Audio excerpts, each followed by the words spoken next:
Minha nora engravidou. O sorriso de Bianca era um sol radiante de vitória, uma curva triunfante em seus lábios, enquanto acariciava a barriga ainda plana. Meu filho Felipe estava ao seu lado. Sua mão protetora sobre a dela era uma imagem de felicidade doméstica, um retrato perfeito, um retrato do qual eu estava prestes a ser apagada. Uma grande notícia para a família, né, mãe? Disse Felipe. Sua voz, a mesma voz que uma vez me chamou no meio da noite assustado por um pesadelo, era agora um instrumento alheio, frio e afiado. Ele me olhou, mas seus olhos não me viram. Passaram através de mim, fixos em um futuro em que eu já não tinha lugar. Bianca precisa de um espaço tranquilo para a gravidez. É hora de você ir embora. A sentença foi dita assim, sem preâmbulos, sem um pingo de compaixão. Não no escritório de um advogado, nem numa fria sala de tribunal, mas na sala da minha própria casa, a mesma sala onde cada canto estava impregnado dois fantasmas de uma vida feliz.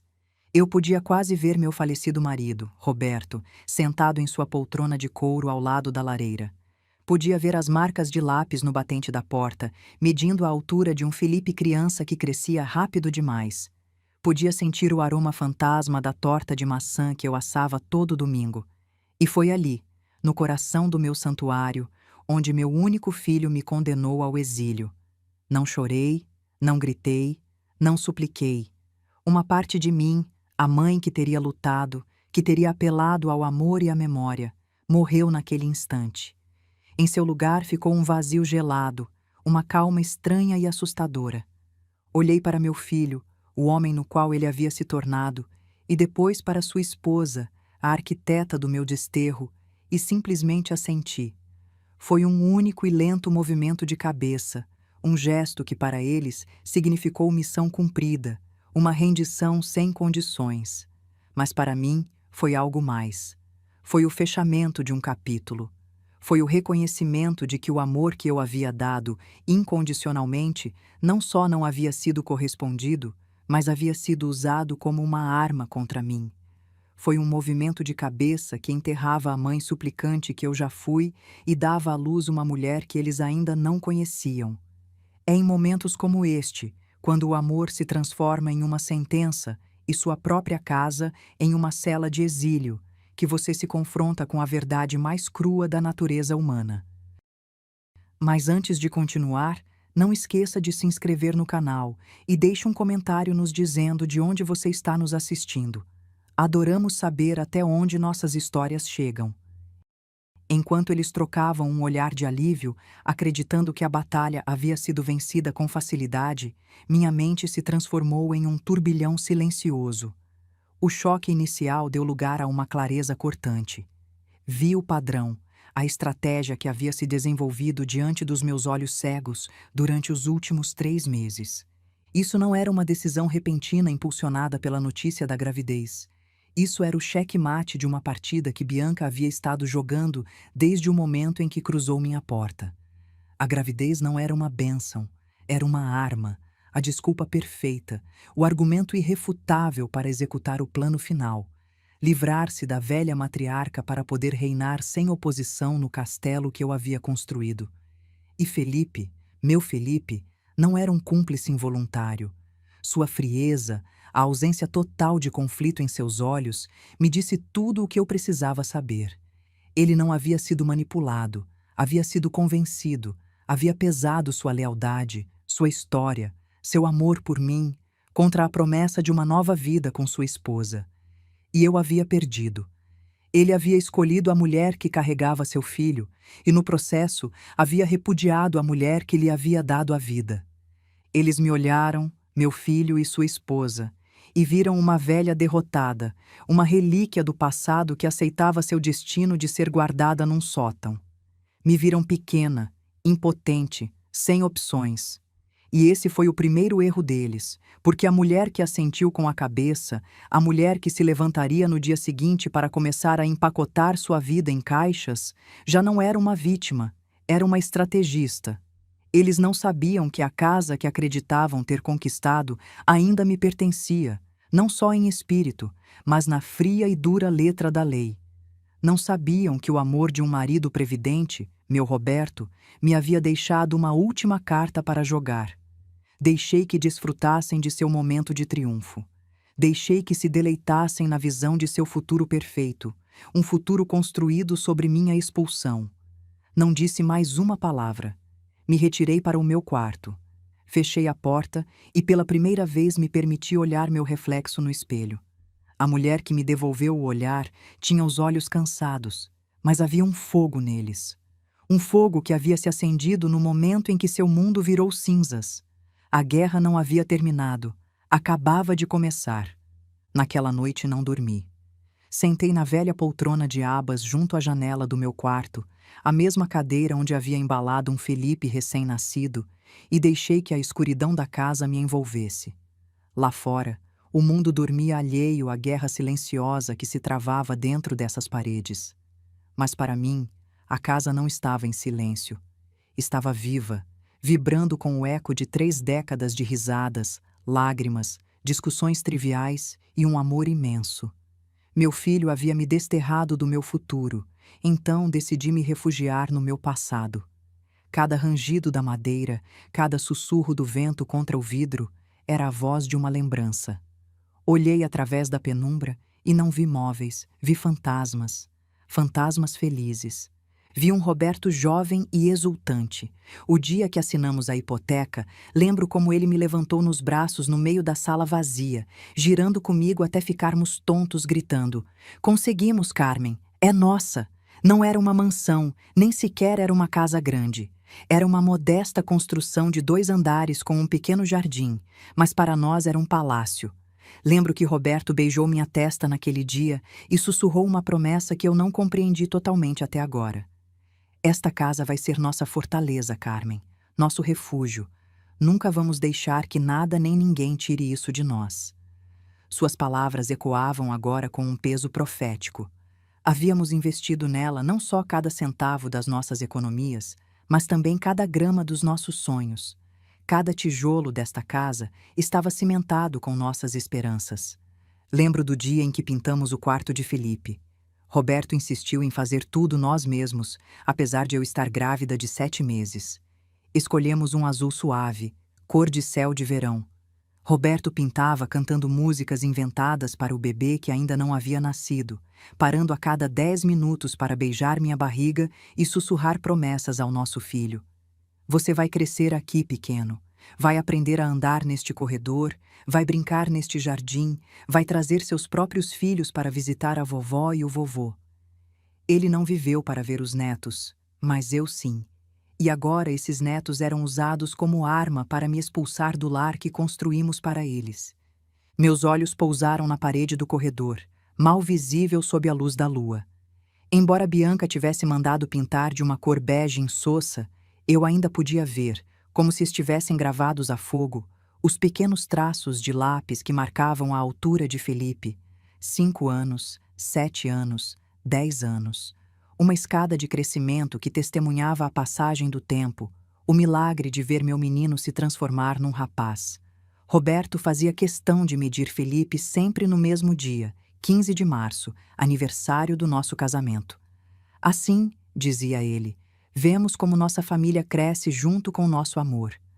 Lembrei da frustração e do orgulho em seu rosto cada vez que se media, esticando-se o máximo possível para ganhar 1 milímetro a mais. Para Bianca, era só uma parede. Para mim, era o registro sagrado da infância do meu filho. Roberto manteve essa tradição até Felipe se tornar adulto. A última medição foi num 15 de março especial, quando Felipe já tinha 31 anos e havia trazido Bianca para conhecer o ritual. Roberto abraçou nosso filho, agora bem mais alto que ele, e sussurrou: "Você cresceu direito, meu filho. Não é só a altura, é o caráter." Se ele pudesse ver o homem que Felipe se tornou apenas 7 anos depois, um homem capaz de expulsar sua própria mãe, seu coração se partiria novamente. Deixei minha mente vagar até a cozinha. Eu podia sentir o cheiro, o aroma doce e condimentado da torta de maçã que eu assava todo domingo, a favorita de Roberto. A receita era da minha avó, passada para minha mãe e depois para mim. Cada domingo de manhã, Acordava às 6 para começar o preparo.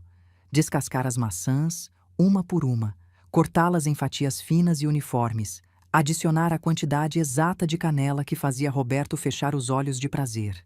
Ele costumava entrar sorrateiramente, roubar um pedaço de maçã crua enquanto eu não olhava e sair correndo como uma criança travessa. "Só estou testando a qualidade!" gritava do corredor enquanto eu fingia estar zangada. Foi naquela cozinha onde Felipe fez suas primeiras e desastrosas tentativas de cozinhar para o Dia das Mães. Tinha 8 anos e decidiu fazer panquecas sozinho. Acordei com o cheiro de queimado e encontrei a cozinha parecendo um campo de batalha. Farinha em todo lugar, ovos quebrados no chão, uma panqueca carbonizada fumegando na frigideira. Felipe estava no meio do caos, coberto de farinha da cabeça aos pés, lágrimas deixando trilhas limpas em suas bochechas sujas.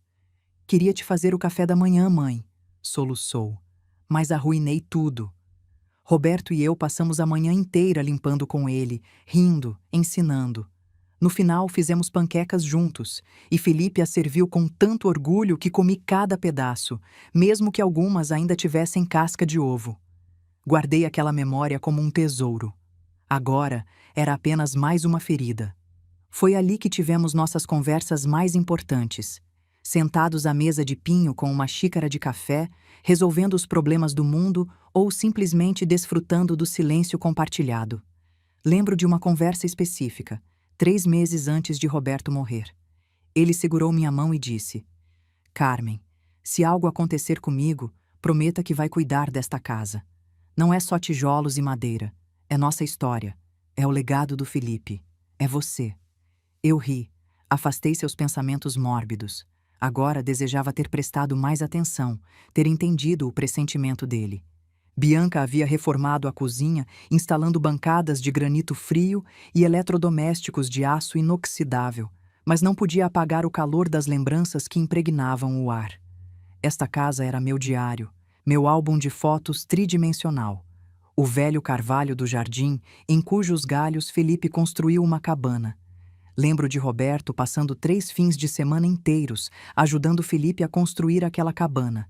Serraram madeira, martelaram pregos, subiram e desceram a árvore 1000 vezes. Eu trazia limonada e sanduíches, sentava na grama e observava meus 2 amores trabalhando juntos, o pai ensinando o filho sobre medidas, paciência e perseverança. Quando terminaram, Felipe pendurou uma placa torta que dizia: "Clube dos Homens Fortes, Meninas Permitidas." Perguntei por que meninas eram permitidas, e Felipe me deu aquele sorriso banguela. "Porque você é a mulher mais forte que conheço, mãe." O pequeno arranhão no chão da sala, lembrança de um cachorrinho desajeitado chamado Toby. Felipe tinha 12 anos quando encontrou Toby abandonado numa caixa de papelão em frente ao supermercado. Chegou em casa encharcado pela chuva, abraçando aquela bolinha de pelos molhados e trêmulos. "Mãe, pai, por favor, ele vai morrer se ficarmos aqui." Roberto e eu nos entreolhamos e soubemos que havíamos perdido a batalha antes mesmo de começar. Toby viveu 15 anos, tempo suficiente para ver Felipe se formar na faculdade. Quando morreu, enterramos no jardim sob o carvalho, e Felipe, um homem feito de 27 anos, chorou como a criança que havia resgatado aquele filhote. Bianca mandou arrancar a pequena cruz que marcava o túmulo de Toby. "É mórbido", disse, "e faz a propriedade parecer um cemitério." A moldura da janela da cozinha onde Roberto e eu sentávamos para ver chover. Tínhamos um ritual. Sempre que começava a chover forte, Roberto largava tudo o que estava fazendo, pegava minha mão e me levava até aquela janela. Ficávamos ali, em silêncio, observando as gotas dançarem no vidro, o jardim se transformar numa aquarela desfocada. Às vezes ele beijava meu pescoço, sussurrando coisas doces no meu ouvido. Às vezes, apenas segurava minha mão, e era suficiente. Após sua morte, continuei o ritual sozinha. Cada tempestade era uma conversa com Roberto. Mas agora, até isso Bianca havia corrompido. Instalou vidros duplos modernos que não deixavam ouvir o som da chuva direito. Não eram apenas objetos inanimados, eram testemunhas. Eram os guardiões silenciosos da minha história de amor, da minha jornada pela maternidade, da vida que havia construído com minhas próprias mãos. E agora me pediam para ir embora. Não me pediam para abandonar um prédio de tijolo e argamassa. Me pediam para arrancar meu próprio coração, para amputar minhas memórias. Me pediam para deixar para trás os fantasmas da minha felicidade. Os únicos companheiros que me restavam desde que Roberto se foi. A crueldade do pedido deles, a frieza com que foi pronunciado, me atingiu com uma nova força na solidão da noite. Não entendiam, ou talvez não se importassem, que para mim esta casa era um organismo vivo. Era o cofre que guardava o tesouro da minha existência. Me levantei e caminhei descalça pelo corredor. Passei a mão pela parede procurando as marcas invisíveis da altura de Felipe. Toquei cada uma, sussurrando as idades. 5 anos, o ano que ele perdeu o primeiro dente. 7 anos, quando aprendeu a andar de bicicleta e eu corri atrás dele gritando para ter cuidado.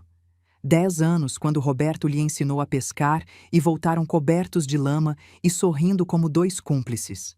Cada marca era um fantasma, um eco do menino que eu amei incondicionalmente. O menino que cresceu e se tornou um estranho. Toquei a maçaneta da porta do que havia sido o quarto de Roberto. Agora um insosso quarto de hóspedes. A dor era uma pressão física no meu peito, tão intensa que me custava respirar. Mas junto com a dor crescia outra coisa, uma resolução fria e dura como o aço. Abri a porta e entrei. Bianca havia transformado o santuário de Roberto num espaço genérico de revista de decoração. Paredes brancas, móveis minimalistas, nenhum traço do homem que havia sido a alma desta casa. Lembrei de como era antes. A escrivaninha de mogno onde Roberto trabalhava nas finanças da família, sempre meticuloso, sempre previdente. A estante cheia de seus livros de história, sua paixão. A foto de nós 3 na praia, Roberto carregando um Felipe de 5 anos nos ombros, todos rindo, congelados num momento de felicidade pura. Bianca doou os livros para a biblioteca municipal sem me consultar. Estavam juntando poeira, disse quando protestei. A escrivaninha foi vendida num site de antiguidades. Precisávamos do espaço. A foto, aquela foto preciosa, foi substituída por uma impressão sem alma de uma paisagem genérica. Encontrei nossa foto familiar jogada numa caixa no porão, o vidro rachado. Foi quando soube que Bianca não estava apenas remodelando, estava apagando. Apagando Roberto, apagando nossa história, preparando o terreno para me apagar também. Eles viam esta casa como uma propriedade, um ativo imobiliário que lhes pertencia por direito. Viam os fantasmas do meu passado como um estorvo, como poeira que deveria ser varrida para dar lugar à sua nova vida. Não entendiam que os fantasmas às vezes se recusam a ser despejados. E a dona desta casa, a mulher que havia convidado esses fantasmas para ficarem, não ia entregar seu santuário sem lutar. A batalha não era pela posse de um imóvel, era pela alma do meu lar. E essa era uma batalha que eu não estava disposta a perder. Minha sentença de exílio não foi uma tempestade repentina, foi a culminação de um cerco de 3 meses, uma guerra de desgaste psicológico orquestrada por Bianca desde o momento em que colocou os pés na minha casa. Sua estratégia não foi a de um ataque frontal, mas sim de uma infiltração venenosa projetada para corroer meu lugar no meu próprio lar, para me fazer sentir como uma estranha, uma intrusa, cujos costumes e lembranças eram uma ofensa à sua nova e moderna sensibilidade. Tudo começou com pequenas críticas, comentários lançados ao ar com um sorriso doce que mal ocultava o ferrão. "Ah, Carmen, esse vaso não é meio antiquado?", dizia enquanto retirava da prateleira uma peça de cerâmica que Roberto e eu havíamos comprado no nosso 20º aniversário. Era um vaso artesanal português, feito por um ceramista em Óbidos durante nossa única viagem à Europa. Roberto havia negociado em português truncado, rindo dos próprios erros, e pagamos mais do que devíamos porque o artesão nos contou que estava fazendo para sua filha que se casaria. Aquele vaso representava não só uma viagem, mas a generosidade de Roberto, nossa aventura compartilhada. Para Bianca era apenas um objeto velho. Acho que um estilo mais minimalista ficaria melhor nesta sala. No começo tentei ser compreensiva. Ela era jovem, tinha suas próprias ideias. Era natural que quisesse deixar sua marca no que agora também era seu lar. Essa foi minha primeira ingenuidade, confundir território com lar. Cedi, permitindo que substituísse minhas cortinas floridas por persianas cinzas e austeras. Aquelas cortinas tinham sido costuradas por minha mãe como presente de inauguração da casa. Cada ponto era um ato de amor, cada flor bordada uma bênção. Bianca as doou para uma loja de segunda mão, e descobri quando fui lá por acaso e as vi penduradas na vitrine com uma etiqueta de R$ 10. Permiti que guardasse minhas velhas fotos de família em caixas para pendurar arte abstrata sem alma no lugar delas. Não era qualquer arte abstrata, eram telas caras que Bianca comprava em galerias usando o cartão de crédito adicional que Felipe me pediu para fazer para ela. Para emergências, disse ele. Aparentemente, decoração moderna era uma emergência. As fotos que foram relegadas ao porão incluíam o retrato de casamento dos meus pais, a foto da formatura de Felipe que Roberto mandou ampliar e emoldurar, a imagem de Roberto segurando Felipe recém-nascido no hospital, olhos marejados de lágrimas de alegria.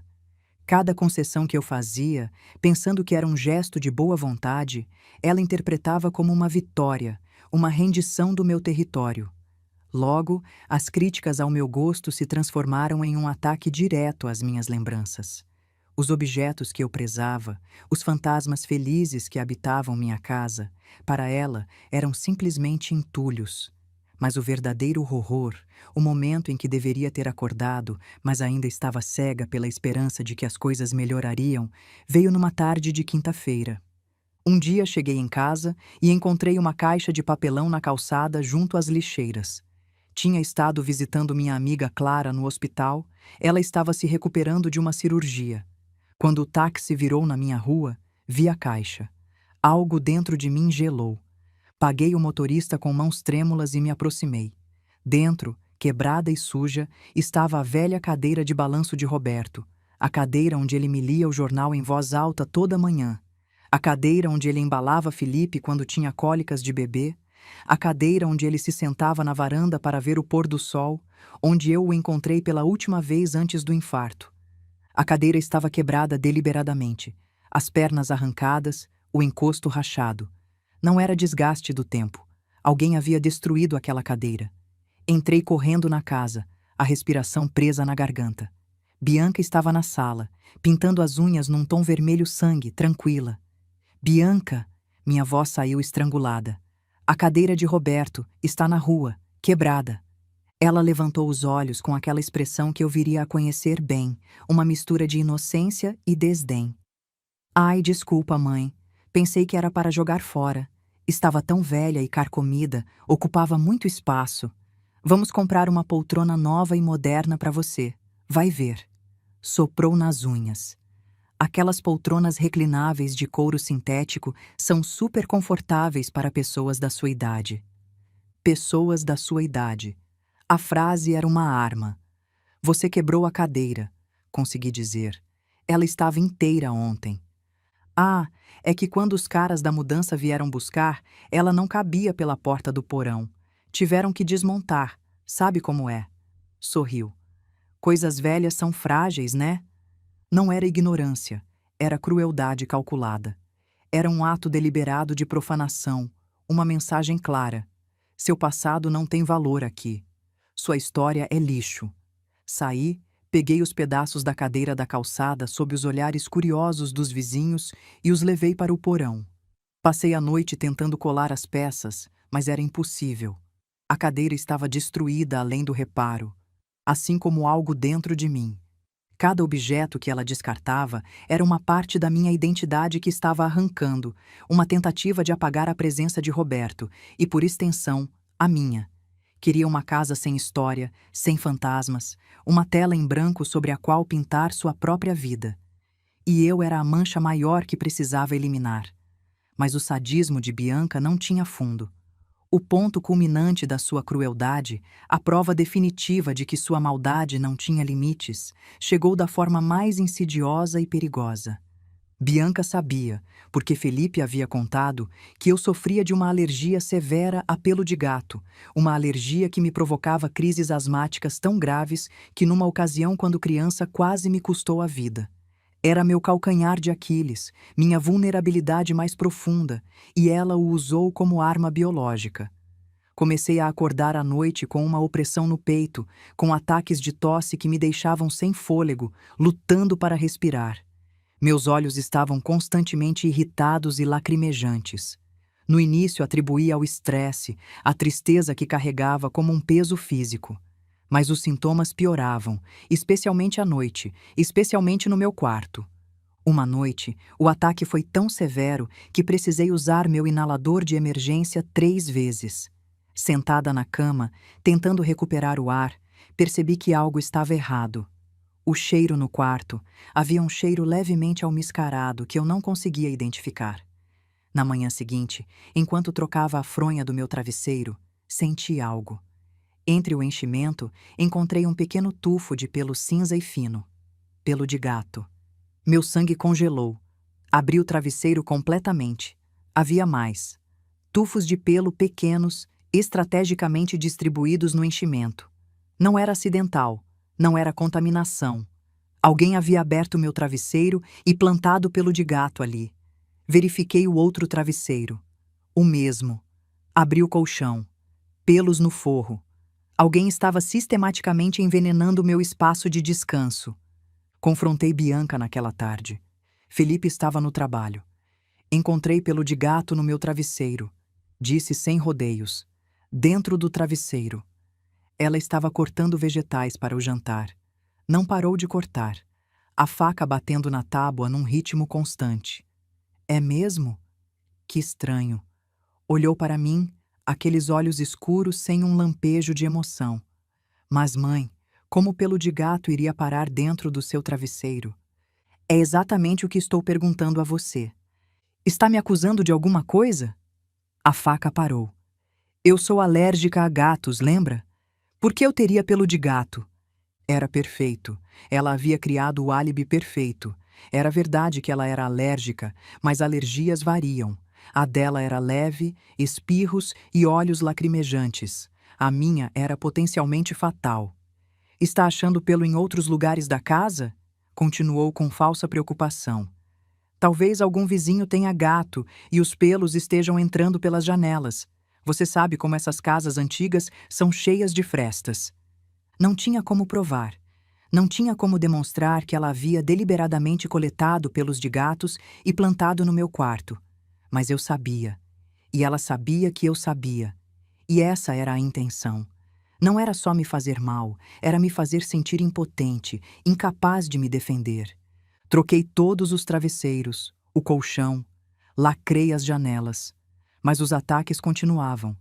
Encontrei pelos nos meus cobertores, na gaveta das minhas roupas íntimas, no meu roupão, dentro dos meus sapatos. Era uma campanha de terror, invisível para todos exceto para mim. Cada noite se tornava uma loteria russa respiratória. Acordava sufocando, buscando o inalador no escuro, enquanto ouvia Bianca e Felipe rirem baixinho no quarto ao lado, vivendo sua vida perfeita enquanto eu lutava para não morrer asfixiada. Alguém, e só podia ter sido ela, havia estado introduzindo pelo de gato em tudo que eu tocava. Um ato de sabotagem silencioso, invisível e quase impossível de provar. Ela não estava tentando simplesmente me fazer sentir desconfortável, estava atacando minha saúde, transformando meu próprio lugar de descanso numa câmara de tortura alérgica, esperando talvez que uma crise mais forte me levasse ao hospital. Ou talvez, numa fantasia mais sombria dela, que eu não acordasse de uma dessas crises noturnas, longe do caminho dela para sempre. Naquela noite, enquanto lutava para respirar com a ajuda do meu inalador, sentada no chão do banheiro porque era o único lugar onde conseguia respirar minimamente melhor, compreendi tudo. Bianca não só me odiava, estava ativamente tentando me apagar, e, se necessário, estava disposta a me matar lentamente. Sua alergia não era à poeira ou aos objetos velhos. Sua alergia era à minha existência. Cada comentário, cada objeto descartado, cada tufo de pelo de gato era um passo a mais no plano dela para me erradicar. Primeiro em espírito e depois, se fosse necessário, em corpo. Ela queria a casa, sim, mas a queria vazia, vazia de mim. Se a crueldade de Bianca era uma adaga afiada que buscava meu coração, a atitude de Felipe era o veneno que cobria sua lâmina. A dor mais profunda, a ferida que supurava na solidão das minhas noites de insônia, não provinha dos ataques da minha nora, mas do silêncio cúmplice do meu próprio filho. Cada objeto que ela descartava, cada palavra depreciativa que pronunciava, cada ataque de asma que eu sofria, ocorria sob seu teto, diante de seus olhos. E ele não fez nada. Felipe, meu Felipe, o menino que uma vez me trazia flores silvestres do campo e me prometia que sempre cuidaria de mim, havia se tornado um estranho. Pior que um estranho, um colaborador ativo na minha destruição. O amor, ou o que ele acreditava ser amor, o havia tornado cego, surdo e mudo. Cego à malícia de sua esposa, surdo às minhas súplicas silenciosas e mudo diante da injustiça que se cometia contra sua própria mãe. No começo, tentei falar com ele. Buscava momentos em que estávamos sozinhos, momentos que Bianca não pudesse contaminar com sua presença. Falava com ele calmamente, com a voz da mãe que lhe havia ensinado a distinguir o bem do mal, tentando não soar como uma reclamação, mas como uma preocupação. Minha primeira tentativa foi uma semana depois que a cadeira de Roberto foi destruída. Felipe, querido, disse um dia depois que ela acidentalmente doou para a caridade uma caixa inteira com os discos de vinil do seu pai. Roberto tinha uma coleção que começou na adolescência, vinis que ele tratava como tesouros. Beatles originais, Pink Floyd, Caetano Veloso, Chico Buarque. Alguns valiam centenas de reais, mas o valor monetário era irrelevante. Era a memória de Roberto colocando um disco, baixando a agulha com cuidado reverente, fechando os olhos para ouvir. Ele costumava pegar Felipe no colo e dançar pela sala, cantando desafinado. Entendo que Bianca queira fazer mudanças, mas há coisas que têm valor sentimental para mim, para nós. Ele nem sequer levantou os olhos do jornal. Sua resposta foi um gesto de fastio, um encolher de ombros que me doeu mais que um grito. Mãe, por favor, são só coisas.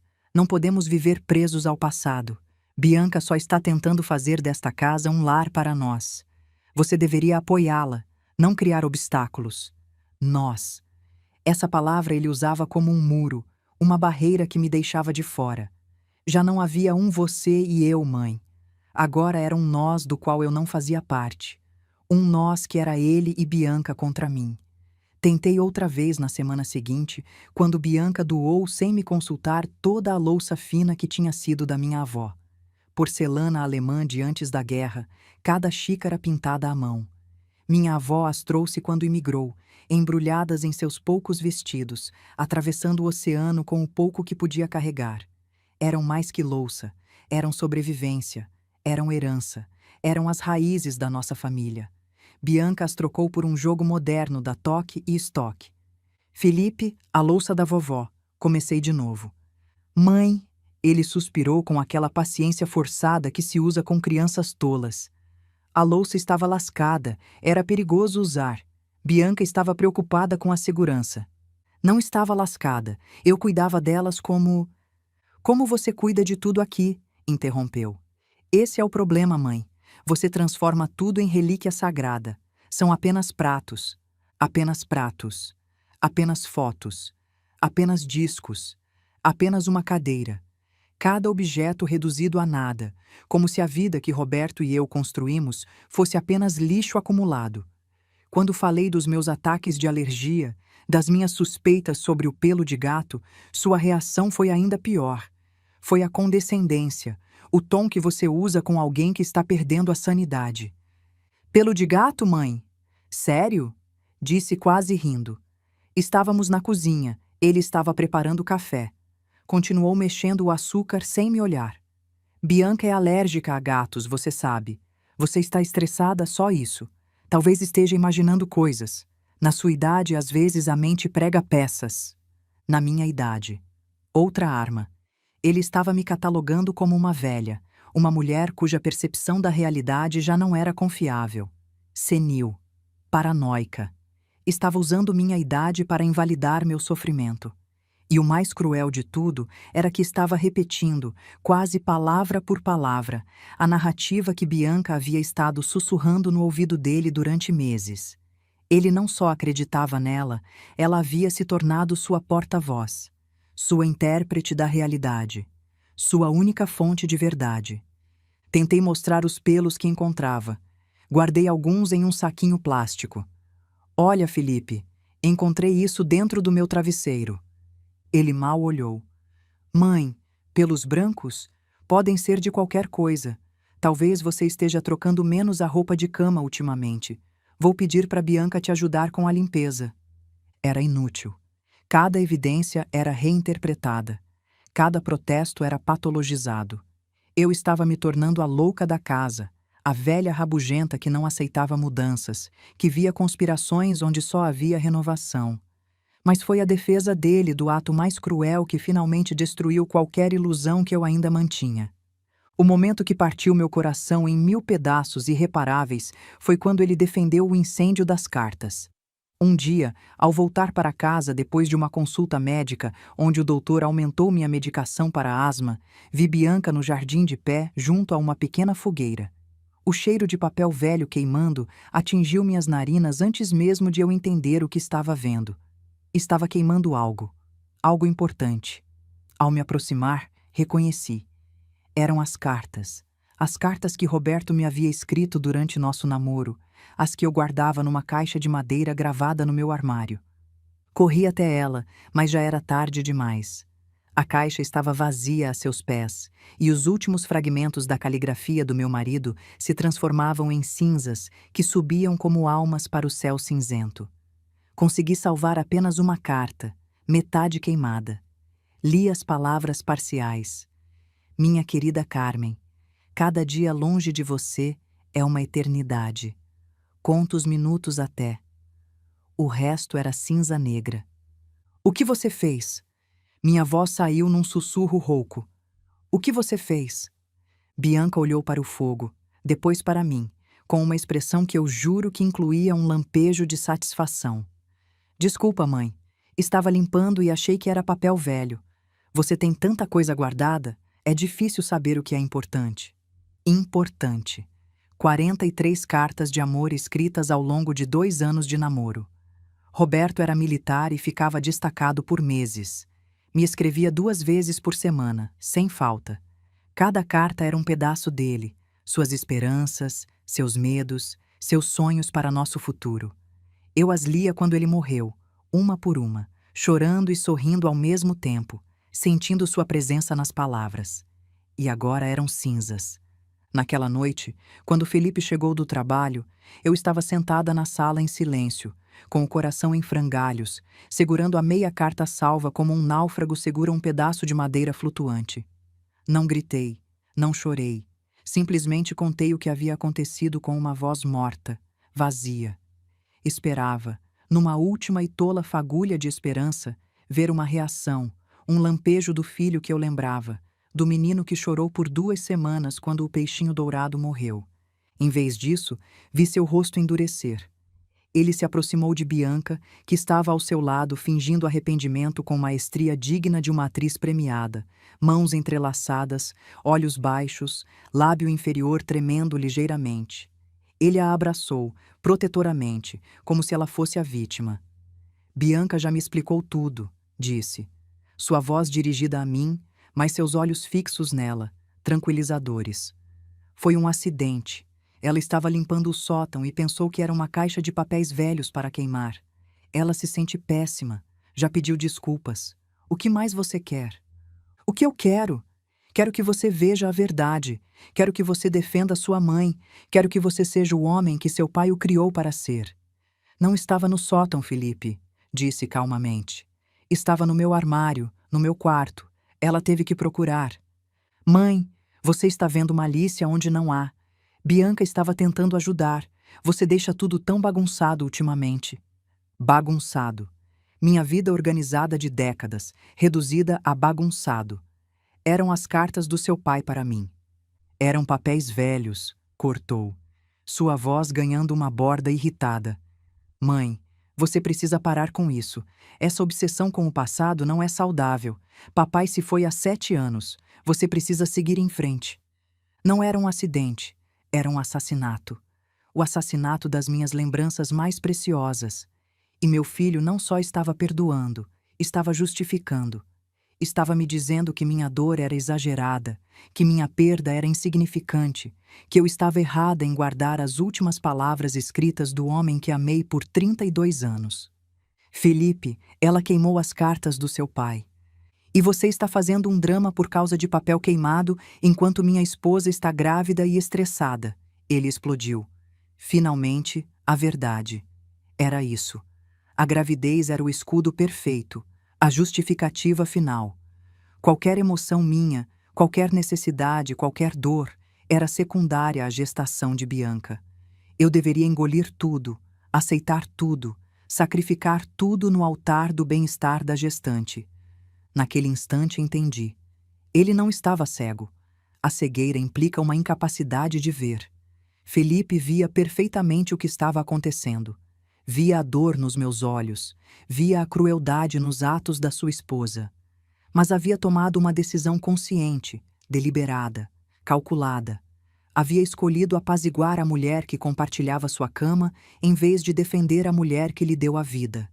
Havia escolhido a paz do seu novo lar acima da justiça para sua mãe.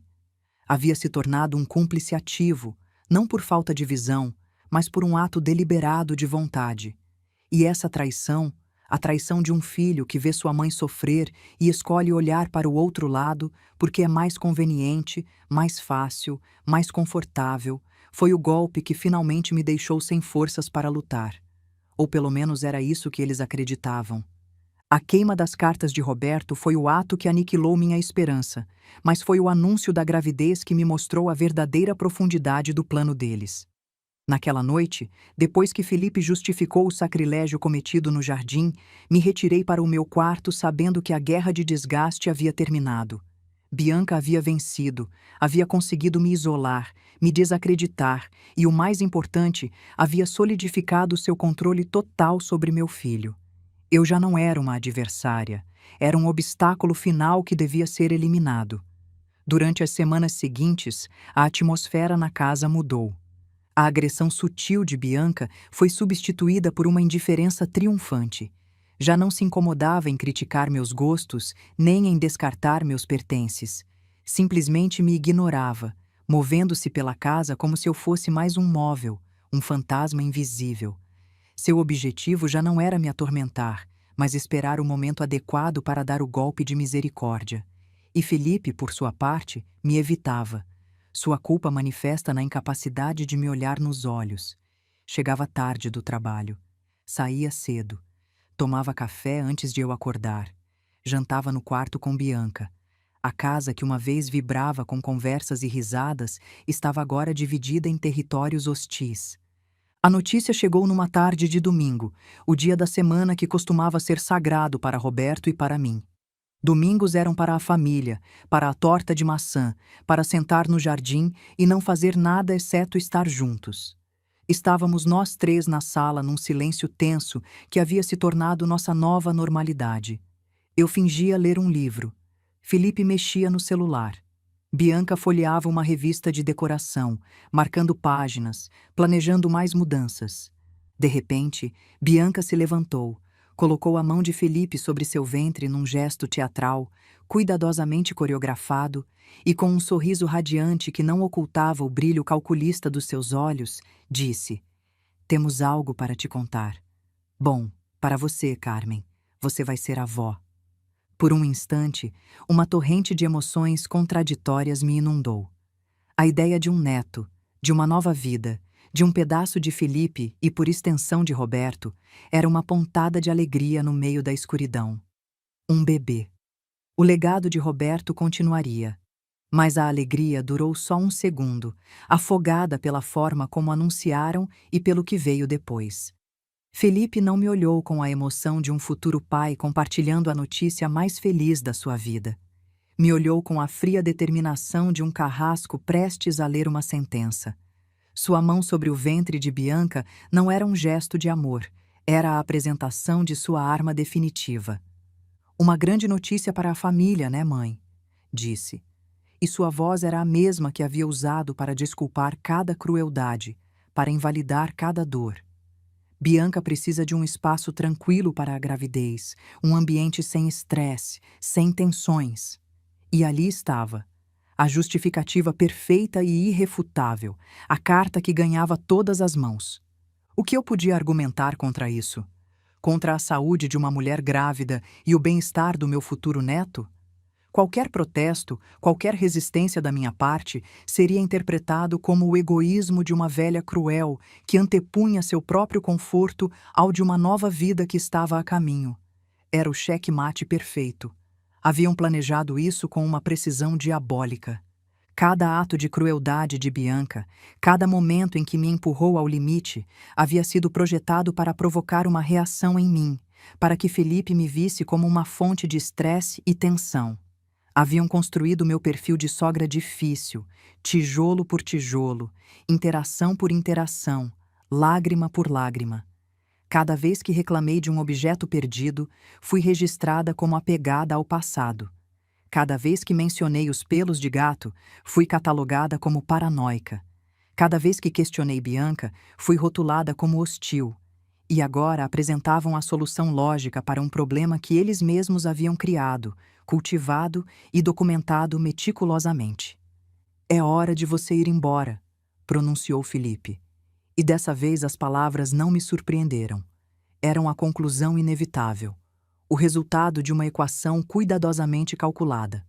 Mas foi a forma como disse, a ausência total de vacilação, de conflito, de dor, que me revelou seu verdadeiro pensamento. Este não era um filho dividido entre o amor pela mãe e pela esposa. Este era um homem que havia feito sua escolha há muito tempo e estava apenas esperando a desculpa certa para executá-la. Eles não me viam simplesmente me mudando para um apartamento menor. Nas mentes deles já haviam me designado um destino. Um asilo de idosos, um lugar onde as velhas problemáticas são armazenadas, fora da vista e da mente, um lugar onde eu deixaria de ser responsabilidade deles e eles poderiam tomar posse total e absoluta da casa, da sua herança, da vida que acreditavam merecer.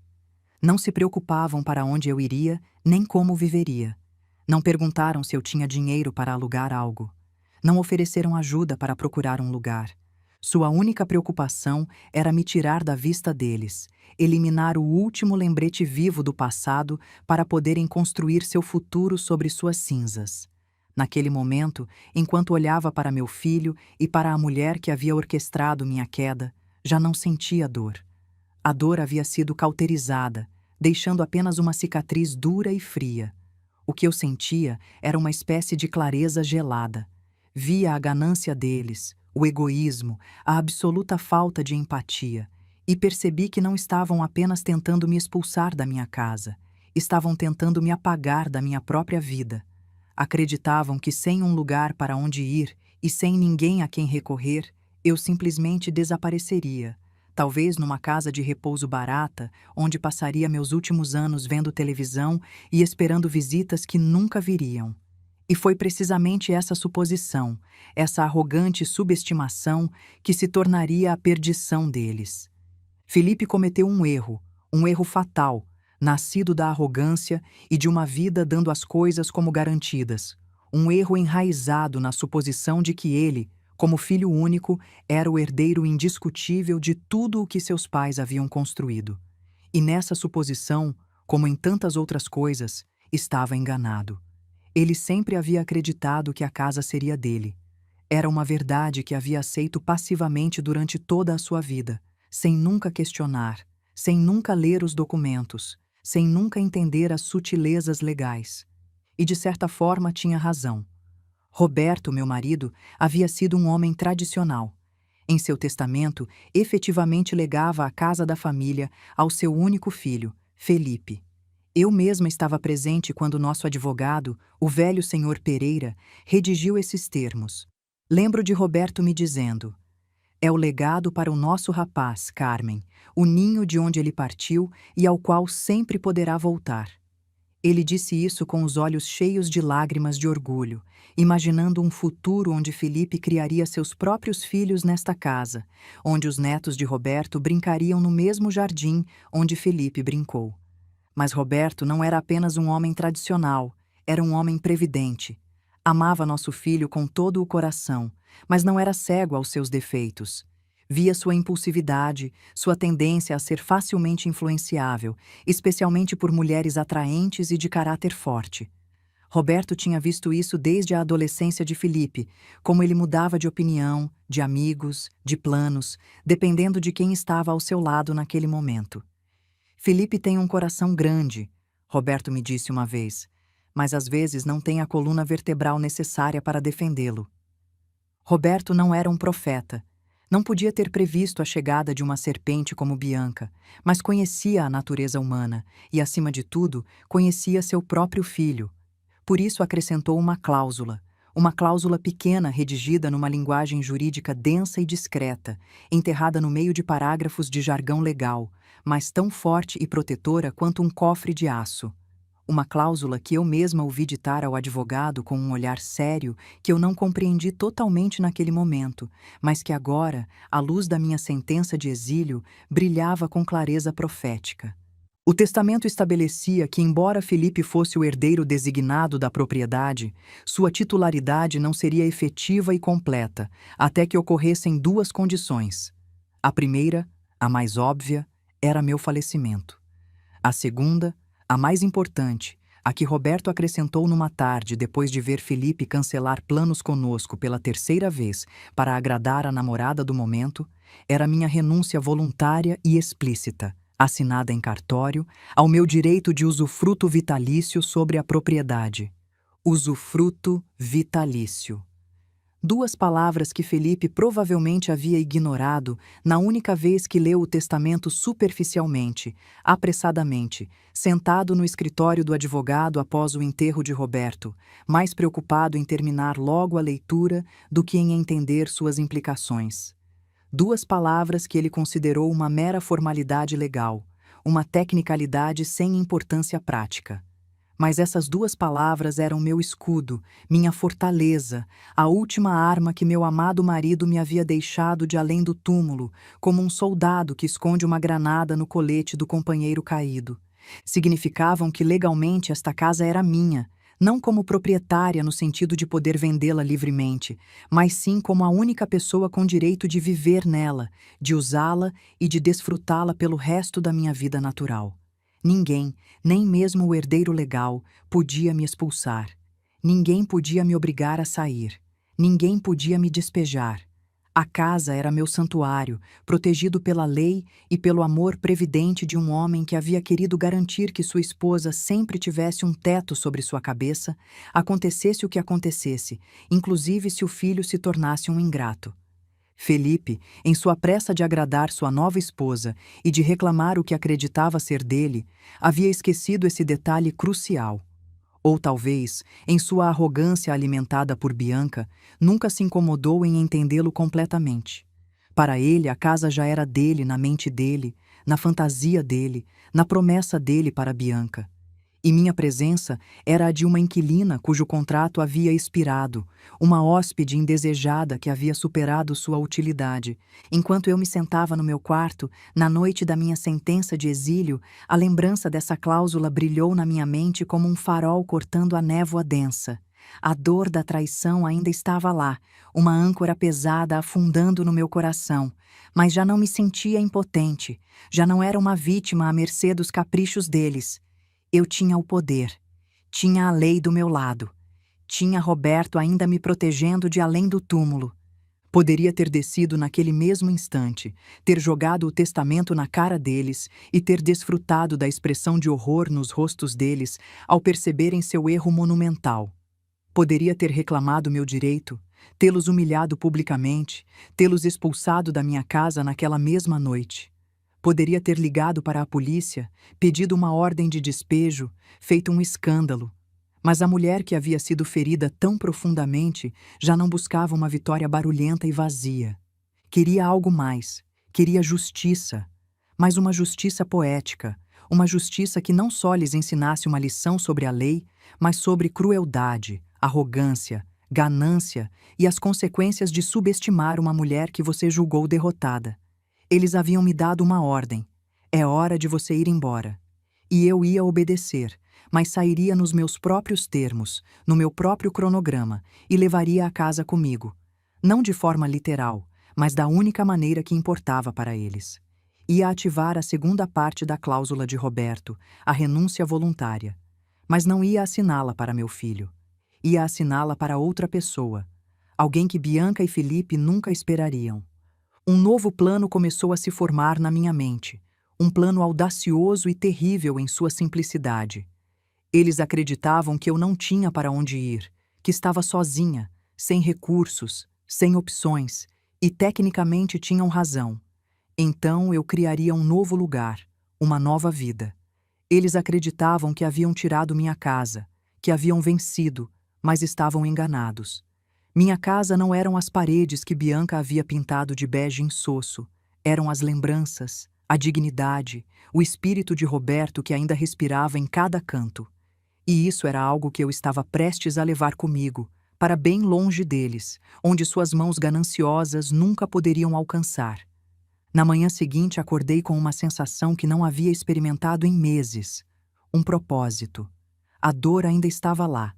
Um nó surdo no peito que apertava cada vez que respirava, mas já não me paralisava. Havia se transformado em combustível, em energia pura. Enquanto Felipe e Bianca tomavam café na cozinha, suas risadas e murmúrios flutuando pelo corredor como o zumbido de insetos venenosos, eu me movia pelo meu quarto com uma eficiência silenciosa.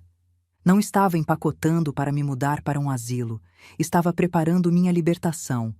Esperei que o som do carro deles se afastando me confirmasse que haviam ido trabalhar, viver suas vidas normais enquanto planejavam o desmantelamento da minha. Ouvi o motor ligar, as portas baterem, o carro se afastar pela rua. Esperei mais 5 minutos, para ter certeza. Então, me movi. Assim que a casa ficou em silêncio, verdadeiramente silêncio, sem o veneno de Bianca contaminando o ar, sentei na minha cama, peguei o telefone e disquei um número que não havia precisado há muito tempo, mas que meu coração conhecia de cor. Não liguei para um advogado.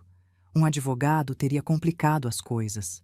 Teria iniciado uma batalha legal longa e feia que só teria servido para prolongar a agonia, para manter Bianca e Felipe na minha vida, na minha órbita, puxando e empurrando em tribunais durante meses ou anos. Não, eu não queria uma guerra de desgaste. Queria uma execução limpa, rápida, cirúrgica e surpreendente. Liguei para Marcelo. Marcelo não era apenas um amigo. Era o irmão que meu marido nunca teve. Haviam crescido juntos no mesmo bairro, haviam sido padrinhos nos respectivos casamentos e haviam compartilhado cada triunfo e cada fracasso das suas vidas. Quando Roberto morreu, Marcelo chorou tanto quanto eu. Foi Marcelo quem segurou Felipe quando ele desabou no enterro. Foi Marcelo quem organizou o velório quando eu não conseguia nem falar. Desde que Roberto morreu, Marcelo havia respeitado meu luto, mantendo-se a uma distância prudente, mas sempre me fazendo saber através de ligações ocasionais, de cartões em datas importantes, que estava ali se eu precisasse. Era a única pessoa no mundo em quem eu confiava cegamente, o único que entenderia a santidade da casa e a dor da minha situação sem necessidade de longas explicações. O único que não me julgaria pelo que eu estava prestes a fazer. Atendeu no segundo toque. Carmen, que alegria ouvir você. Está tudo bem? Sua voz calorosa e familiar foi como um bálsamo, como mergulhar em água quente depois de horas no frio. Por um instante senti a tentação de desabar, de contar toda a sórdida história de crueldade e traição, de chorar nos seus ouvidos sobre o filho que perdi, sobre as cartas queimadas, sobre os pelos de gato, sobre cada pequena morte que havia sofrido nos últimos 3 meses. Mas me contive. Não era o momento para a autopiedade. Era o momento para a ação. Estou bem, Marcelo, disse, e me surpreendi com a firmeza da minha própria voz. Era tranquila, quase glacial, a voz de uma mulher que havia tomado uma decisão e não voltaria atrás. Te ligo por uma questão de negócios. Na verdade, houve uma pausa do outro lado da linha. Podia quase ouvir sua confusão. Negócios? Você? Carmen, do que está falando? Sim, continuei sem rodeios, sem suavizar, sem preparar o terreno, cada palavra saindo como uma sentença. Quero vender a casa. O silêncio que se seguiu foi tão profundo que pude ouvir a batida do meu próprio coração, o tic-tac do relógio de Roberto na mesa de cabeceira, o sussurro do vento na janela. Vender? Ele finalmente perguntou, sua voz tingida de incredulidade. Vender a casa do Roberto? A casa onde vocês... A mesma, confirmei, cortando antes que ele pudesse listar todas as memórias, todas as razões pelas quais isso parecia impensável. E quero vendê-la para você, Marcelo. Sei o que este lugar significava para você também. Sei que Roberto gostaria que fosse você. Sei que você vai cuidar dela, vai respeitá-la da maneira que ela merece. Ouvi sua respiração do outro lado, pesada, processando. Mas Carmen, e o Felipe? Pensei que a casa era para ele. Roberto sempre disse. Os planos mudaram, disse. Minha voz sem um traço de emoção, sem uma rachadura na fachada. Preciso começar uma nova vida, Marcelo. E para isso preciso liquidez.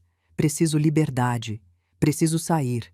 Vou vender para você por um preço bem abaixo do mercado. Um preço de amigo.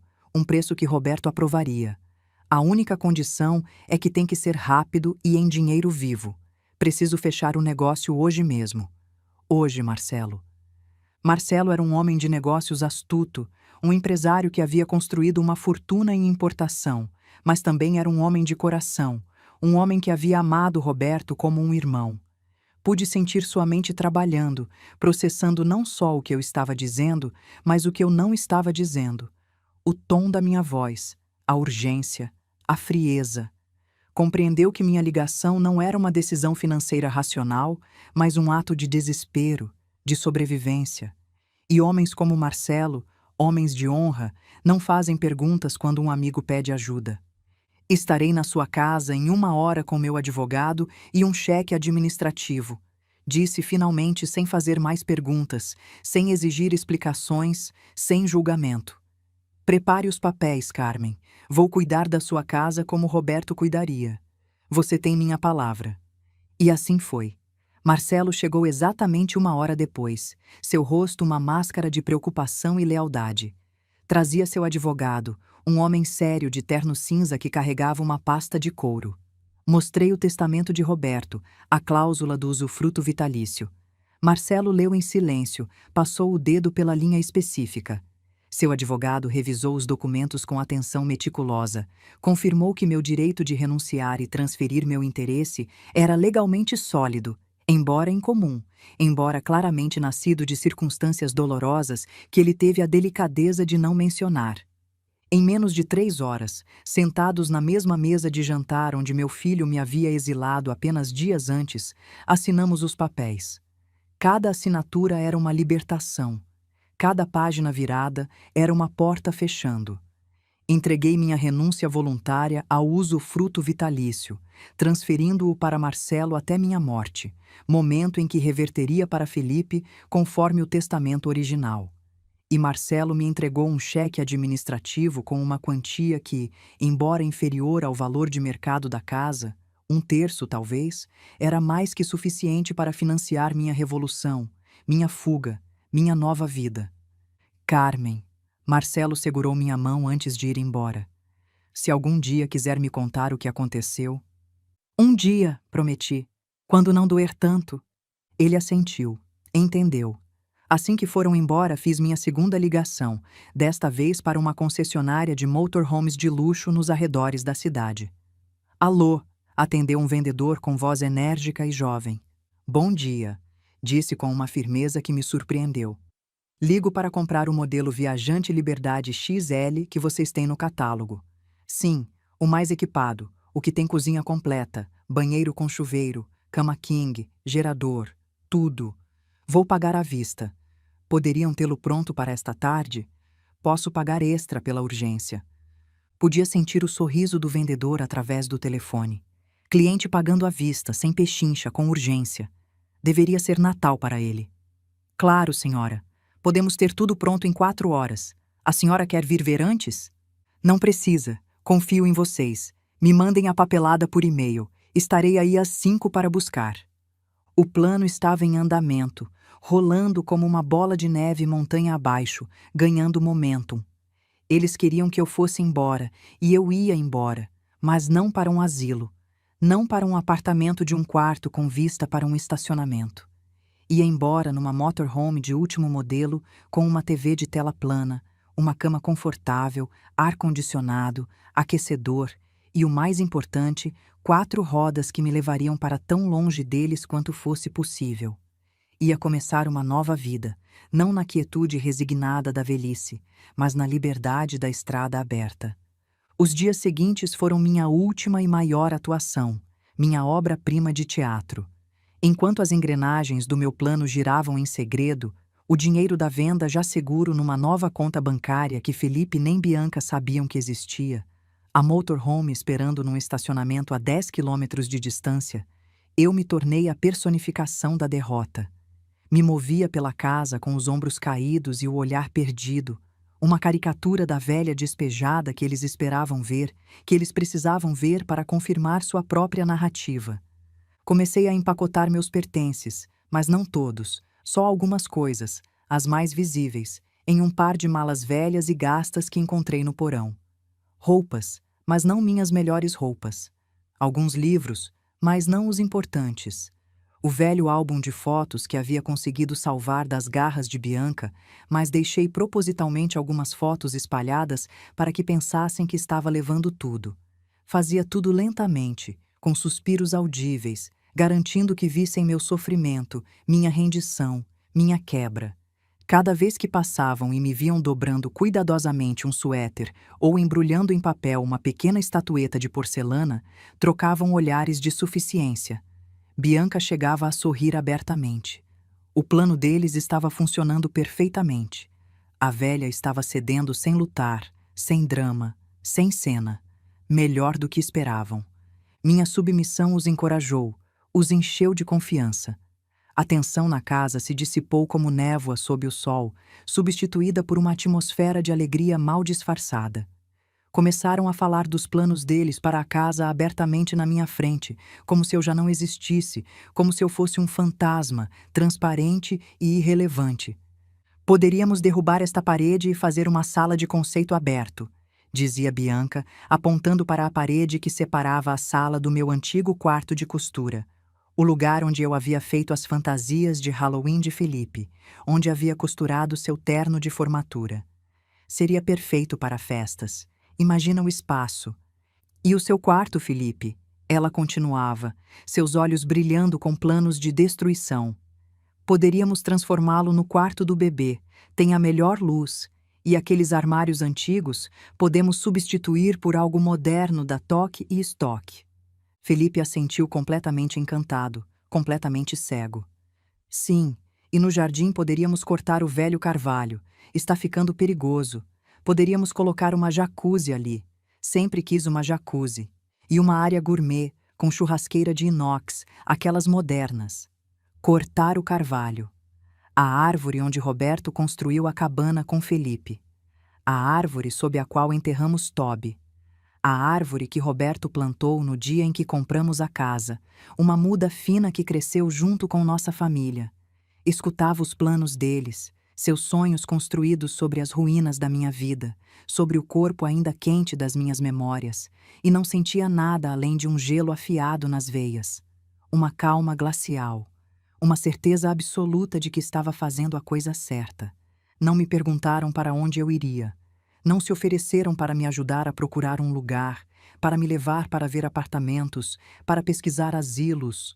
Não mostraram nenhum lampejo de preocupação pelo futuro da mulher que lhes havia dado tudo, que havia criado Felipe, que havia mantido a casa que agora planejavam destruir e reconstruir a sua imagem. Para eles, eu já era um fantasma. uma nota de rodapé no novo e brilhante capítulo das vidas deles, uma inconveniência temporária que estava prestes a ser resolvida. O dia da minha partida, encenei minha cena final com cuidado de atriz preparando para o Oscar. Coloquei minhas 2 malas junto à porta principal. Malas velhas, remendadas, patéticas. Me aproximei deles na sala onde assistiam televisão, algum reality show onde pessoas gritavam umas com as outras, irônico considerando. E com uma voz trêmula que ensaiei durante horas no banheiro disse: "Pronto, já estou pronta. Vou embora. Vou descobrir um lugar." Bianca se levantou e me deu um abraço rápido e falso, sua pele fria contra minha bochecha, seu perfume enjoativamente doce. "Se cuida muito, mãe. Sabemos que é o melhor para todos. Realmente é. Você vai ver. Vai ser feliz. Vai ter sua paz." Cada palavra era uma mentira embrulhada em falsa preocupação. Felipe nem sequer se levantou do sofá, apenas murmurou um "tchau, mãe", sem tirar os olhos da tela. Nem um abraço, nem um olhar, nem uma lágrima, nem uma palavra de gratidão por 38 anos de dedicação. Assim me despediu o filho da minha vida, como se eu fosse uma empregada sendo dispensada. Chamei um táxi, e enquanto o motorista, um senhor gentil de uns 60 anos, me ajudava a carregar as 2 insignificantes malas, dei uma última olhada neles. Estavam de pé na porta, sorrindo, acenando. Bianca até jogou um beijo. Não era uma despedida triste, era uma celebração.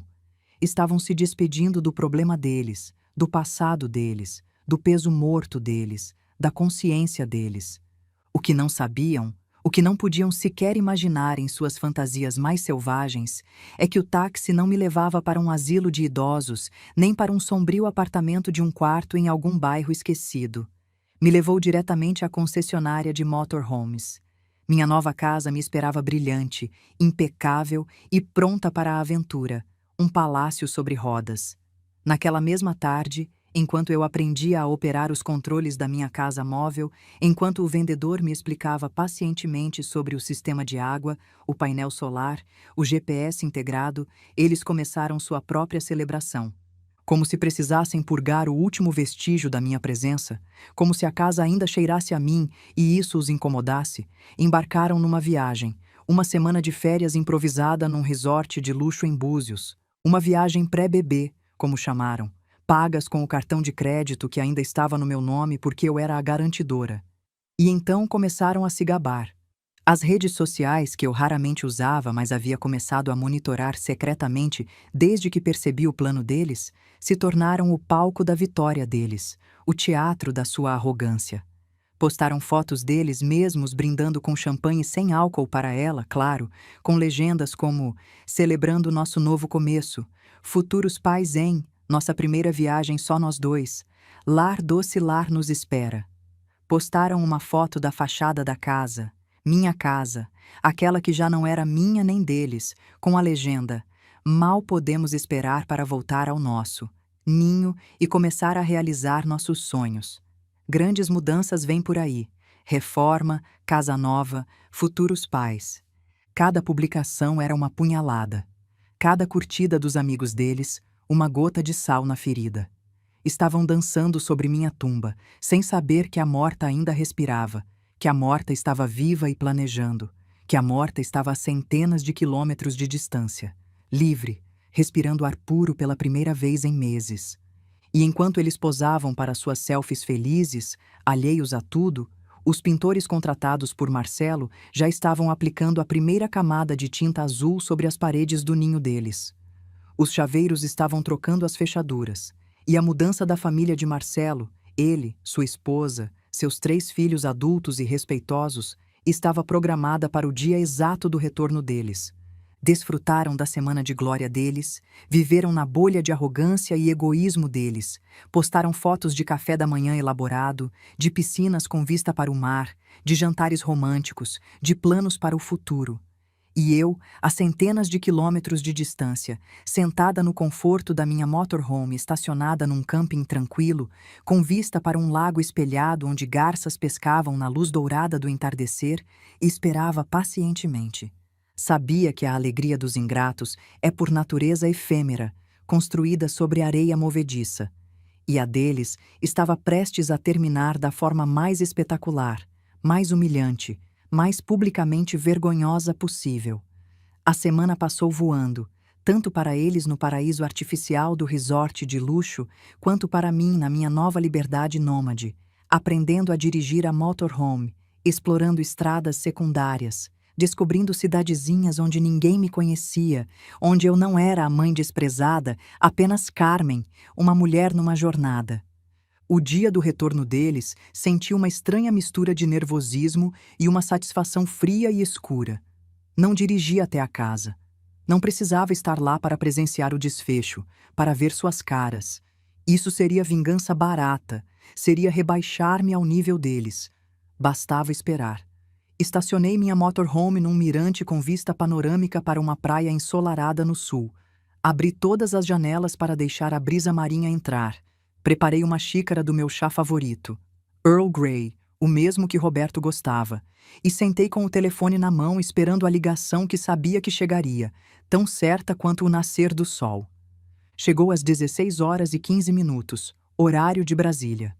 Bem na hora que eu havia calculado, tempo suficiente para chegarem, verem a casa, tentarem abrir a porta, perceberem que as chaves não funcionavam, verem a nova família através das janelas, entrarem em pânico. O identificador de chamadas mostrava o nome de Bianca. Deixei tocar 3 vezes antes de atender, saboreando cada toque como um gourmet saboreia um vinho raro, deixando o buquê desenvolver. Alô, respondi. Minha voz deliberadamente tranquila e serena, quase entediada, como se estivesse interrompendo uma atividade prazerosa para atender uma ligação inconveniente. Mãe! Sua voz não era uma pergunta, era um grito, um som agudo, estridente, dilacerado pela incredulidade e uma fúria que vibrava através do telefone como uma corrente elétrica. O que você fez? Que diabos você fez? Ao fundo podia escutar a voz de Felipe, um murmúrio crescente de pânico e confusão. O que está acontecendo? Por que a casa está azul? Quem são essas pessoas? Bianca, o que está acontecendo? Mãe fez alguma coisa? Dei um gole lento no meu chá antes de responder, deixando o silêncio pesar, deixando o pânico deles crescer. Olá, Bianca querida. Vocês tiveram uma boa viagem? Vi as fotos no Instagram. O resort parece maravilhoso. Não vem com essas besteiras, ela gritou à beira da histeria. Nossas chaves não funcionam. Tem uma família estranha vivendo na nossa casa. E todas as nossas coisas, meu Deus, Carmen, meu Deus, Felipe, jogaram todas as nossas coisas na rua. Está tudo na calçada. Nossa cama, minhas roupas, a TV, tudo. Podia visualizar a cena perfeitamente. Tinha imaginado isso 1000 vezes durante a semana. O carro de luxo deles parado em frente à casa dos sonhos deles, agora pintada de uma alegre e desconhecida cor azul que Marcelo escolheu, a cor favorita de Roberto, a nova fechadura reluzente e moderna na porta principal.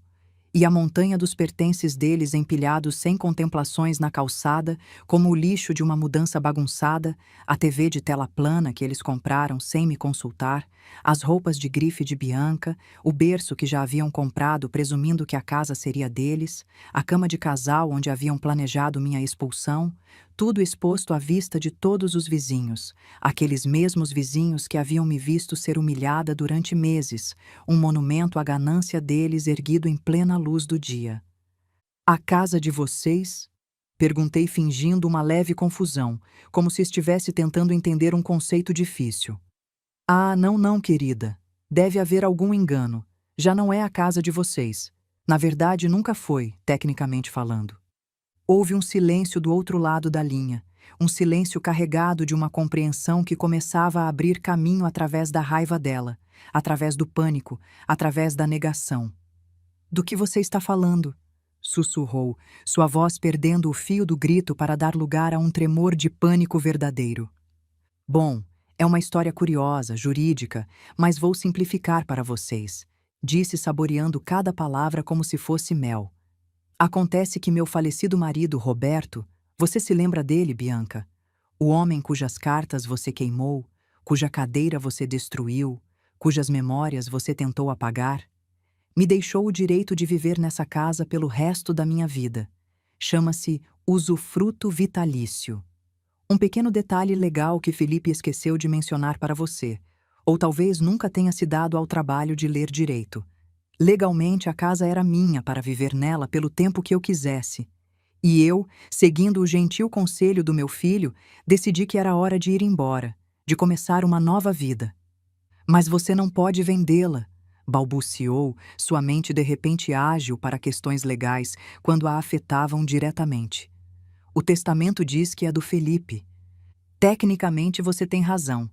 Não posso vender a propriedade no sentido tradicional. Mas posso, e a lei é muito clara nisso, renunciar ao meu direito vitalício de usufruto. E foi exatamente isso que fiz. Transferi esse direito para um velho amigo da família, um homem encantador, um irmão para Roberto, uma pessoa de verdadeiro caráter. Chama-se Marcelo Silva. Ele é o novo usufrutuário legal até que eu faleça, momento em que, e somente então, a propriedade passará para Felipe, conforme estava previsto no testamento original. Suponho que vocês terão que se dar bem com ele e a família dele durante os próximos 20, talvez 30 anos, quem sabe. Minha mãe viveu até os 94, sabia? O som que Bianca emitiu foi algo entre um choro, um grito abafado e um ganido de animal ferido. Ouvi o telefone sendo arrancado da mão dela.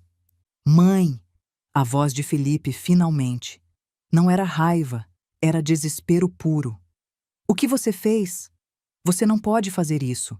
É minha casa. Papai deixou para mim. Seu pai deixou a propriedade para você sob certas condições, Felipe. Você se lembra de ter lido o testamento? Verdadeiramente lido? Ou apenas olhou por cima, ansioso para terminar e ir embora? Mãe, não pode ser legal. Vou processar. Vou. Vai fazer o quê, Felipe? Contestar uma transação legal supervisionada por 2 advogados? Questionar o testamento que seu próprio pai, que você diz amar tanto, elaborou especificamente para me proteger? Explicar ao juiz por que você acha que tem direito à casa enquanto sua mãe ainda está viva? Boa sorte com isso. Passei o telefone de volta para Bianca. Ouvi sussurros urgentes, confusão. Depois a voz dela, quebrada. Carmen, por favor, somos família. Podemos conversar sobre isso. Eu sinto muito se te magoei. Não foi minha intenção. Eu só estava tentando fazer nossa casa, nossa vida. Família. Repeti a palavra como se estivesse provando algo amargo. Você me ensinou muito sobre família, Bianca. Me ensinou que família não é quem compartilha seu sangue, mas quem respeita sua dignidade. E vocês dois passaram 3 meses me mostrando que não me respeitam, que não me valorizam, que me veem como um obstáculo, um estorvo, algo a ser removido. Fiz exatamente o que Felipe me disse para fazer, Bianca. Fui embora. Mas nossas coisas, nossa casa, nosso lar... A voz dela era um lamento agora. Seu lar era uma ilusão construída sobre a crueldade e a falta de respeito, minha querida, disse eu, e pela primeira vez deixei que um pouco da minha dor, um pouco da minha raiva contida, se infiltrasse na minha voz. Vocês descobriram que as ilusões, quando expostas à dura luz da realidade legal, tendem a desmoronar. Agora, se me dão licença, tenho um pôr do sol para assistir. Mãe, espera! Felipe gritou. Onde você está? Para onde foi? Precisa de ajuda? Precisa de dinheiro? Agora se preocupa, Felipe. Onde estava essa preocupação quando sua esposa estava me envenenando com pelos de gato? Quando ela queimou as cartas do seu pai? Quando você me disse que eu estava ficando senil? Estou muito bem, obrigada. Aliás, estou melhor do que estive nos últimos 3 meses. E quanto a dinheiro, não se preocupe. A venda do meu direito de usufruto me deu recursos mais do que suficientes para viver confortavelmente pelo tempo que me resta. Uma motorhome nova é surpreendentemente acessível quando você vende algo valioso. Você vendeu por quanto? Quanto Marcelo te deu? Isso, meu filho, não é mais da sua conta. Assim como onde estou, para onde vou, ou como vivo, não é mais da sua conta. Vocês me excluíram da vida de vocês. Agora estou retribuindo a cortesia. Mas o bebê! Bianca gritou.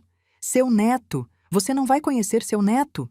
Esse bebê Se é que realmente existe e não foi apenas uma ferramenta de manipulação, terá que crescer aprendendo que ações têm consequências, que crueldade não é recompensada, que expulsar uma avó da própria casa tem um preço. Talvez assim cresça melhor do que o pai dele cresceu. Agora realmente preciso ir. Tchau. Desliguei, bloqueei o número de ambos e apaguei todas as suas informações de contato.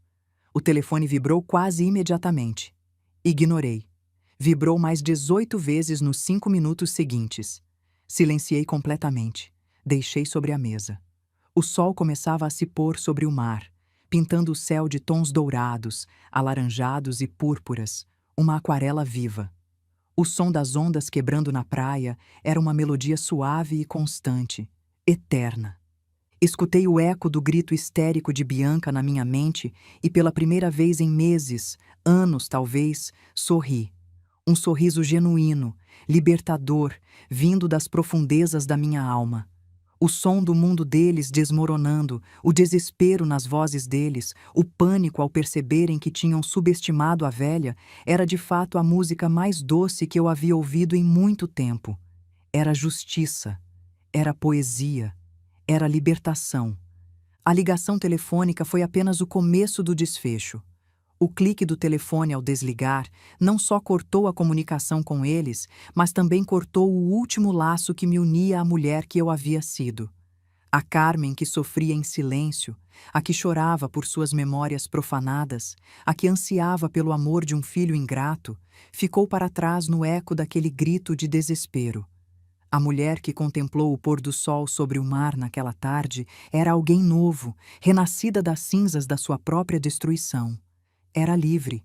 É claro que soube o que aconteceu depois. Não porque eu quisesse saber, mas porque Marcelo, com uma lealdade que me comoveu até as lágrimas, me manteve informada, enviando mensagens curtas e factuais, sem julgamento, apenas me mantendo no circuito por respeito.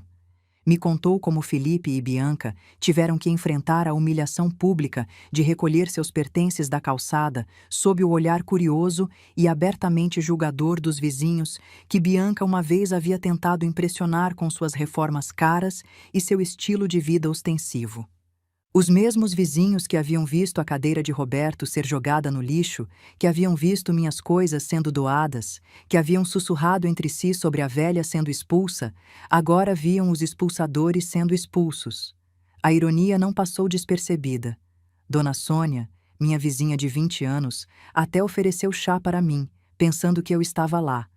Quando Bianca respondeu com grosseria, Sônia torceu o nariz e voltou para dentro, deixando claro que o karma tinha endereço certo. Me contou que sem um lar para onde voltar e com grande parte do dinheiro deles investido em planos para uma casa que já não era deles, investido em reformas que agora beneficiavam Marcelo, tiveram que alugar às pressas um pequeno e sombrio apartamento de 2 quartos nos arredores da cidade, numa área que Bianca sempre havia desprezado como lugar de pobres. O castelo dos seus sonhos, a mansão que iam remodelar à sua imagem, havia se transformado numa prisão apertada com janelas que não fechavam direito e vizinhos que faziam barulho até tarde. E como era de se esperar, seu amor perfeito, aquele que havia sido forte o suficiente para desterrar uma mãe, para queimar memórias, para conspirar e manipular, revelou-se frágil demais para sobreviver à adversidade. Sem o prêmio gordo da casa para mantê-los unidos, sem o futuro dourado que haviam planejado, as rachaduras na relação deles se transformaram rapidamente em abismos intransponíveis. Marcelo me disse que os novos vizinhos do prédio barato deles reclamavam constantemente dos gritos. As recriminações se tornaram sua nova linguagem, seu único meio de comunicação. Ele a culpava por sua ganância, por tê-lo pressionado a me expulsar, por ter queimado pontes que não podiam ser reconstruídas. Ela o culpava por sua estupidez, por não ter se certificado dos termos legais do testamento do pai dele, por ter subestimado a velha que eles achavam tão fácil de manipular.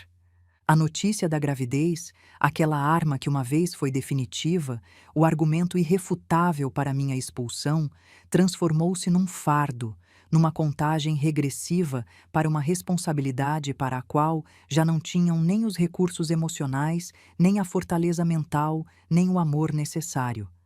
sua grande vitória, havia virado cinzas, e eles passavam seus dias se revirando nelas, afogando-se na culpa e no ressentimento mútuo, cada um culpando o outro pelo desastre que eles mesmos haviam criado.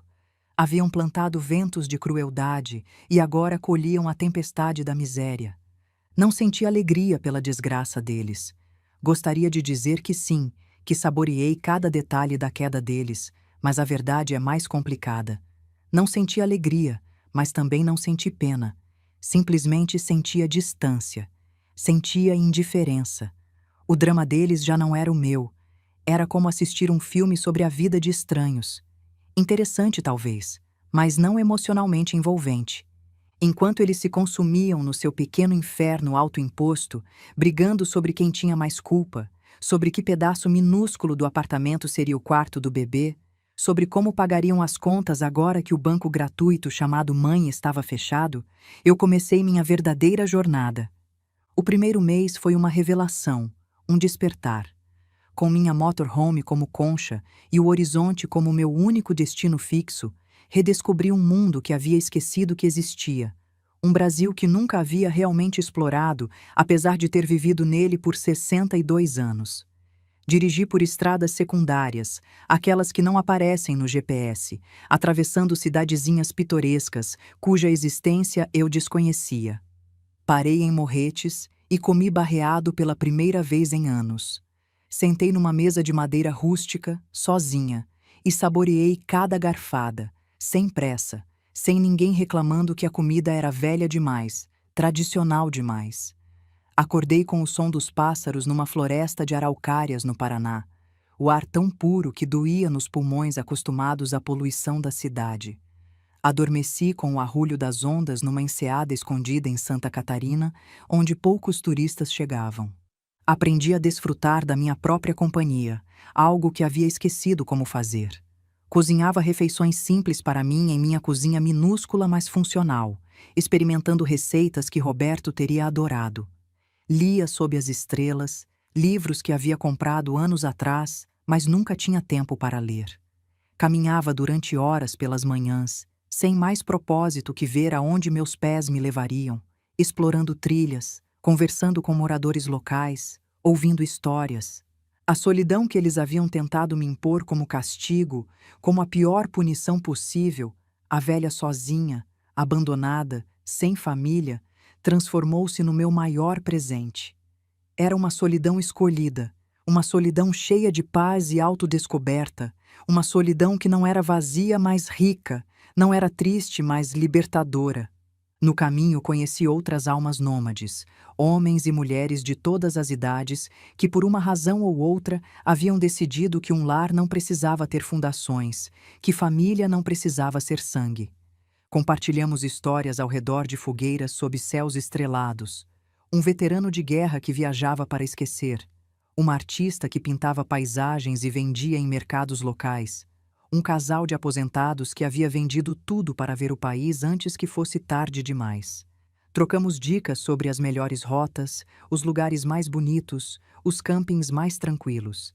Encontrei uma nova comunidade, uma família não unida pelo sangue ou por obrigação, mas por um espírito compartilhado de liberdade e resiliência, por uma compreensão tácita de que todos havíamos deixado algo para trás para ganhar algo maior.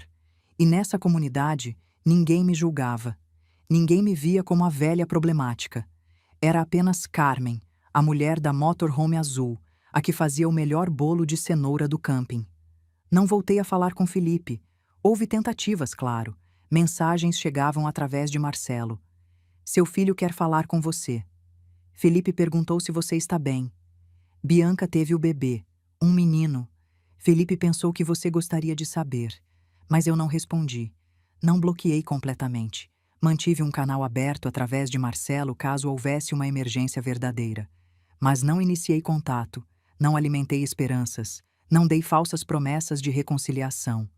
Às vezes, na quietude da noite, quando estacionava em algum lugar especialmente bonito e me sentava do lado de fora com uma xícara de chá, um lampejo da velha dor maternal tentava aflorar. A lembrança do menino pequeno que ele foi um dia, o Felipe de 5 anos que me trazia flores silvestres, O Felipe, de 10 anos, que construiu a cabana com o pai. Mas então me lembrava do homem de olhos frios que me sentenciou ao exílio sem um pingo de remorso, e a dor se dissolvia, substituída por algo mais saudável: aceitação. Aceitação de que o filho que eu amei não existe mais, se é que algum dia existiu fora da minha imaginação idealizada. Aceitação de que algumas pontes, uma vez queimadas, não podem e não devem ser reconstruídas. Aceitação de que família é o que fazemos dela, não o que o sangue nos obriga a tolerar. Talvez algum dia, quando seu filho crescer, Felipe entenda a profundidade do que perdeu, a imensidão do amor que rejeitou, o valor da mãe que descartou. Ou talvez não. Talvez ele crie seu filho com os mesmos valores, a mesma ganância, a mesma falta de empatia, e o ciclo continue. Mas isso já não é meu fardo, já não é minha responsabilidade, já não é minha dor. Perdi uma casa, um prédio cheio de fantasmas e lembranças, mas em troca ganhei o mundo inteiro. Ganhei a liberdade de acordar cada dia num lugar novo, de ver amanheceres sobre montanhas que nunca havia visto, de conhecer pessoas que nunca teria encontrado. Ganhei a força de saber que posso me virar sozinha, que não preciso da aprovação ou do amor de quem não me merece. E, acima de tudo, recuperei algo que Bianca e Felipe haviam me arrancado pedaço por pedaço durante aqueles meses horríveis: minha dignidade. Agora, 6 meses depois, enquanto escrevo isso sentada numa pequena mesa dobrável em frente à minha janela, estacionada num camping nas montanhas de Minas Gerais, com vista para um cânion banhado pela luz dourada do amanhecer, observando as névoas se dissiparem lentamente, revelando camadas e mais camadas de montanhas que se estendem até onde a vista alcança. Sei que não sou uma mulher sem lar. Pelo contrário, meu lar está onde quer que eu decida estacionar. Meu lar são essas 4 rodas e o espaço infinito que me permitem explorar. Meu lar é a liberdade de escolher. E pela primeira vez em muito, muito tempo, me sinto verdadeiramente em casa. Esta história nos lembra que a bondade nunca deve ser confundida com fraqueza e que o silêncio dos feridos pode abrigar as revoluções mais audaciosas. Nos ensina que um lar sem respeito não é um santuário, mas uma jaula. Às vezes é necessário abandonar a casa que construímos para encontrar o verdadeiro lar, aquele que viaja conosco, feito não de tijolos, mas de dignidade recuperada e liberdade incondicional. A traição pode nos tirar um teto, mas em troca pode nos dar a coragem para reclamar o mundo inteiro como nosso jardim. Agora, se você gostou desta história, dê um like, inscreva-se no canal e me conte qual parte te surpreendeu mais. Cada inscrição e comentário de vocês é uma grande motivação para que continuemos compartilhando coisas mais significativas na vida. Muito obrigada.